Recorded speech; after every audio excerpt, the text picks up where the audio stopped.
Well, this is quite different. Alone in the Dark 2 released the next year after the original game, but instead of doing more of the same, the developers took it in the opposite direction. Gone are Lovecraftian horrors, here are some undead gangsters, Tommy guns and all. Some of them even wear trench coats. So what is the story this time? On December 21st, 1924, Grace Saunders, the daughter of an esteemed producer, was kidnapped by an unknown party. The next day, private detective Theodore Stryker tracks down the perpetrators to Hell's Kitchen Mansion, California. Not to be confused with the actual Hell's Kitchen, the neighborhood in Manhattan. Stryker tries to rescue Grace, but is killed. 2 days later, Stryker's junior partner and protege, Edward Carnby, infiltrates the mansion to rescue the girl and avenge his mentor. Or rather, he blows up the front gate and waltzes in. As long as it works, I guess. You know, it's a little funny how Emily Hartwood was technically the proper protagonist of the original game, but Carnby ended up becoming the series' mainstay. Okay, first things first, I want to give the game due credit for what it does well.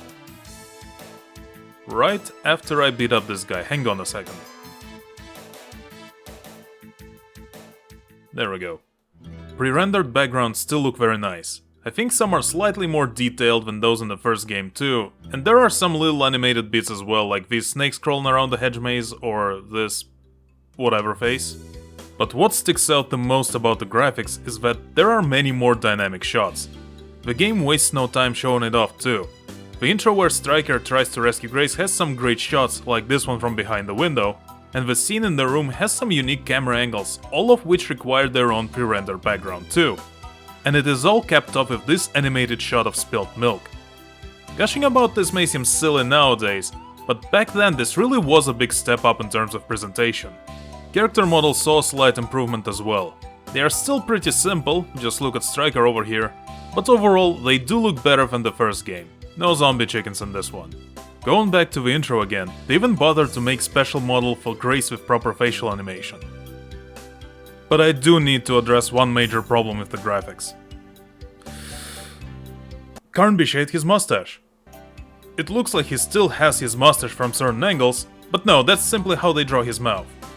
There is no mustache. The mustache is gone. Forever now. It is never coming back. We are now officially in the mustacheless era of Alone in the Dark. Terrible times indeed. Thankfully the soundtrack is far from terrible. For the most part, you will be listening to calm, slow-paced tracks. It's what I like to call music for strolling around. At other times, the game will play more upbeat accordion music that sounds similar to a sea shanty. They are all a great listen, and the only real complaint I have here is that the game picks which track to play semi-randomly, and these two styles kind of clash when the game transitions from one to the other. Having said that, this isn't exactly the kind of music you'd put in a horror game. Not usually anyway. And with this, we can already see the shift in tone away from horror. You even start the game with a bombastic tune straight out of some spy flick. Now, by itself, I do not consider the change in genre to be a bad thing. Jumping further ahead, Resident Evil famously shifted towards action in 4, 5 and 6, and even Resident Evil 2 was a bit more action-oriented than the original. And those are still good games. Yes, even Resident Evil 6. Hopefully I'll get to that one day. In the end, it all comes down to execution, and with that, it's time to look at the gameplay. I have to say the first impression was not particularly good. The first thing I did after beating up this poor sod was try to get into his guardhouse, and I just couldn't do it. The door wouldn't open. So I thought, okay, maybe I just have to use the open search command like in the first game. Then I opened the menu, and saw that there is no open search command. It was just fight and push. A large part of the original game was using open search command to poke around and find various items. You could open chests, look through the bookshelves and so such. In a sequel, you will find this green chest in the early part of the game. It would make sense to open it and take whatever is inside, again like in the first game, right? No, instead, you have to push the chest aside and pick up the item that's hidden underneath it.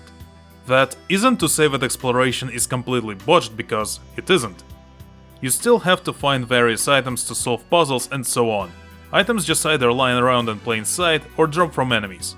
And speaking of puzzles, they are about on par with the first game. Some are easy, and some make sense once you think about it for a bit. But there is one moment that really ruffles my feathers, and it is right here, and Stryker is also here. Don't mind him, he's dead. Anyway, you have this locked door and you also have a pipe cleaner. So you think, okay, maybe I pick the lock with the pipe cleaner, however much sense that makes. But no, the key is inside the lock on the other side. What you're actually supposed to do is slide a sheet of newspaper under the door, then push the key out with the pipe cleaner, then pull the newspaper back and unlock the door. Does this door look like there is a gap wide enough to slide newspaper through it, let alone drag it out with the key? No, this looks like one of those big safe doors or whatever that have no such gaps. There are other moments I don't really care for, but it's never too bad, and there are also way fewer instant death traps and opportunities to soft lock yourself as well. No need to use proper protection before reading this time. Overall, exploration was a bit toned down in this game, and that is to put more emphasis on combat. And they certainly try to improve it. Fighting controls the same way as it did in the first game. You hold the spacebar and press arrow keys to do attacks. But in the sequel, every button now does its own unique attack. Check this out. When unarmed, pressing left makes Carnby do a quick jab that staggers the enemy. Right gives you a stronger but slower hook. Pressing down still does the kick, though it's slower than in the first game. Finally, pressing up makes Carnby do this headbutt that's the middle ground between the hook and the kick. The same goes for melee weapons, every button does its own attack. The game also puts more emphasis on using firearms. Almost every single enemy is packing hits, so you are expected to respond in kind. And this is where problems begin. Carnby starts the game with a revolver, but you only get 6 shots. There is a reload command, but you don't actually get any ammo to reload it with. Instead, your main firearm will be the old reliable Thompson. You will also find a shotgun later, but ammunition for it is scarce. The major issue is that aiming with the Tommy gun is really awkward. The bullets never seem to go where my barrel is pointing, and certain camera angles do not help at all. And even when you do actually aim correctly, the shooting is not particularly exciting.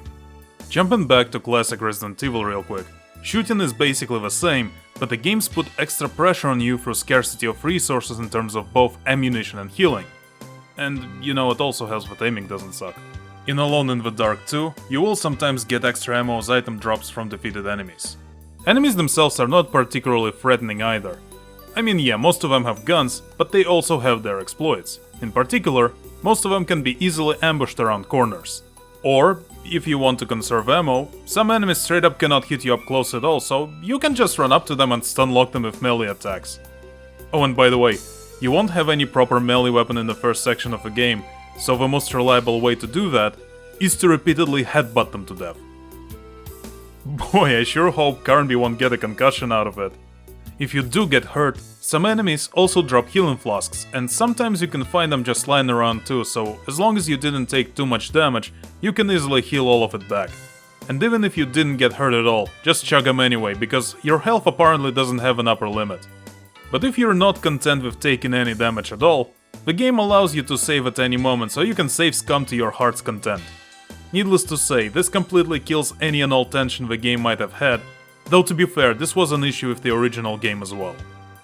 One thing I want to compliment the game for in terms of combat is that there are numerous unique enemies that can be considered proper boss fights. They are still mostly gunslingers of different varieties, but you know, it's still unique characters with their own shtick. The game even foreshadows them when you find crew master documents that explain their backstory. Too bad that the actual fights still come down to stun locking them to death. As I said, it all comes down to execution, and execution sadly leaves a lot to be desired. The greatest strength of the original game was its atmosphere of mystery. It wasn't particularly scary, but it did give you the genuine feeling of exploring this domain of unknowable horror that watches your every step, and sends zombie chickens after you once in a while. Forgoing this strength in favor of a bigger focus on combat was a great mistake. It's nice that they tried to improve on it at least, but it still didn't work out all that well. It does have its cool moments, like fighting this acrobat on a ship mast, but overall it's not particularly exciting. You cannot even throw inventory items at enemies to stagger them like in the first game anymore, so it's even worse in that regard. The original game's combat wasn't all that exciting by any means either, but it had the resource management aspect to keep you on your toes, and even without that, it still had the atmosphere to fall back on. But the sequel does not get that luxury. The enemy roster does not help matters either. I like to dunk on the zombie chickens, but the first game had a nice variety of creatures you had to deal with. Remember the night gons you met early on?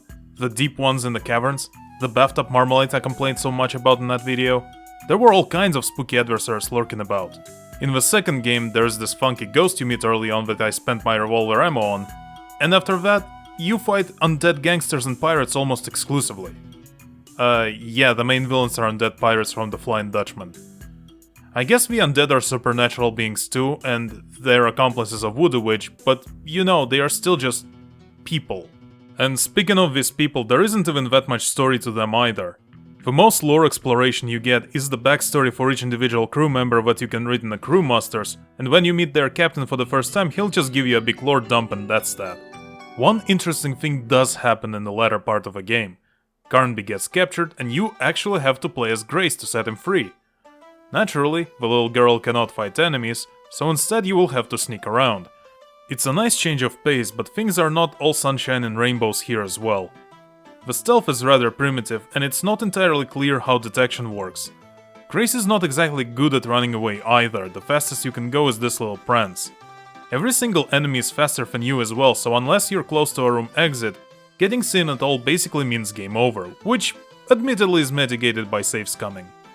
Alone in the Dark 2 as a whole is an unfortunate step down from the original. This is the case where simply doing more of the same would have been the better option. But the developers decided to go with this actionized route which only worked to the game's overall detriment. But do you know why they decided to do this?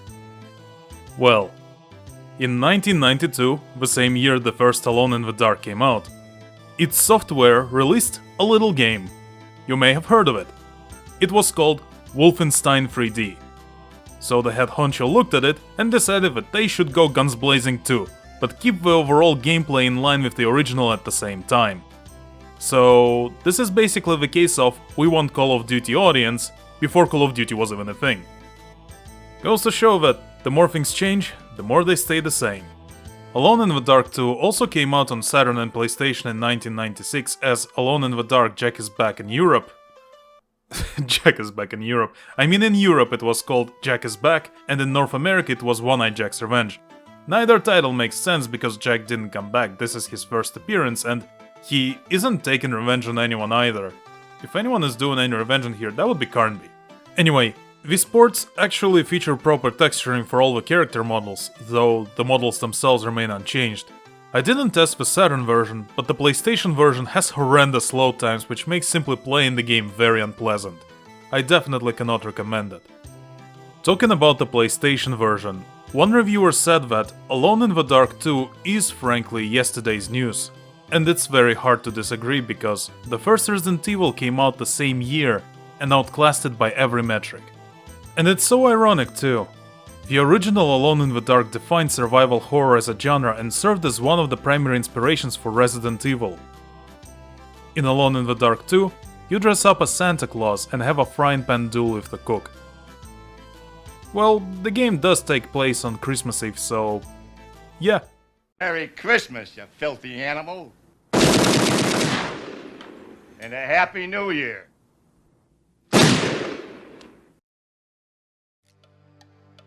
Thank you for watching, dear viewers. If you liked the video, you know what to do.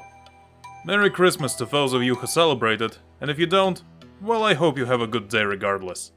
Keep on rocking, and I'll see you next year.